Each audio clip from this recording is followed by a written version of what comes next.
because he's from a family that maybe you have seen his mother, you have seen his father, you have seen his siblings, how they react to things, how they make decisions, not just in him alone. It is, you see, most often time when we think we are in love, we tend to ignore many things that are very important. You don't go into a relationship just with one person alone. When you are in a relationship, you inherit their history.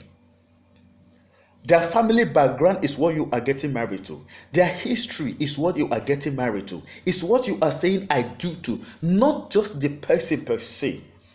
The person you are getting married to is a fragment. The person you see that is standing before you is a fragment of what you are saying I do to. The whole of the background that you are not seeing. So if you don't take out time to find out who is this person is, who you study the parents, the mother, the father, how do they relate with themselves? The siblings, how do they relate with themselves? If possible, if you can have a peep into his grandparents' life, how do they relate within themselves? What has been his lifestyle before you guys met? Look, you don't come into a marriage just want to change somebody, hoping that he will change. Don't worry, when we get married, he or she will change. People don't change because they are married. People can never change because they are married. People can even pretend before they're married, but marriage will bring out the true nature of who this person is. So if you don't understand this, you're going to run into I do that later you want out. And most of the time, outs have created going out have created, or we create some level of scars in you that you will not be able to overcome for the rest of your life, because you are going to be termed. We are not living in a world.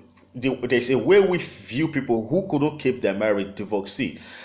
There is nothing wrong with them. They are good people. They are nice people. Most of the time, I have seen nice people who couldn't keep their marriage, not because necessarily they are bad, but because they are from different background that actually did not help their present decision making.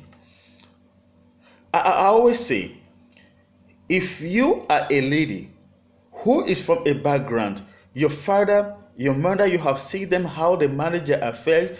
Your father is not autocratic. Whenever he wants to make decision, he consults your mother, and your mother have an input, they have a say, and in every decision he wants to make, they sit down, they analyze the situation properly together before any decision could be reached. And most of the time they call the children to have a say in what this is what we want to do. What is your take on it? The children make their own contribution on it.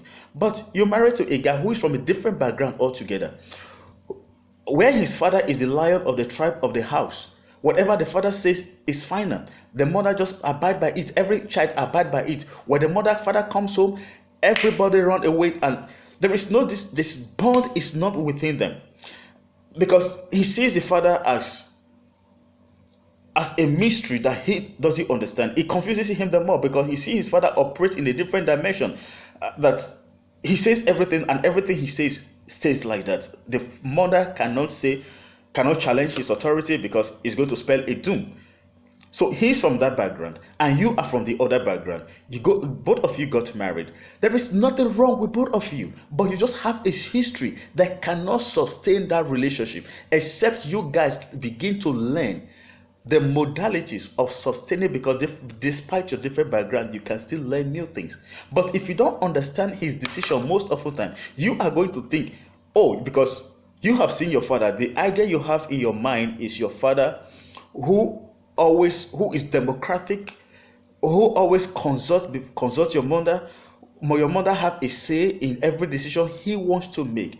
But this guy have another different picture of a man in his mind, that my mother have never for one day challenged my father in every decision he's making. Whatever my father says stays final. So you see, your background alone have already created a conflict, have already projected something that is going to destroy your marital future. So, but if you take time to understand these things, know the kind of person he is, he know the kind of person you are, both of you understand each other, know your background, know, Actually, this will not be able to sustain us. So let's learn a new model that will be able to sustain both of us so that we can live happily together. But even in the course of all these things, one of you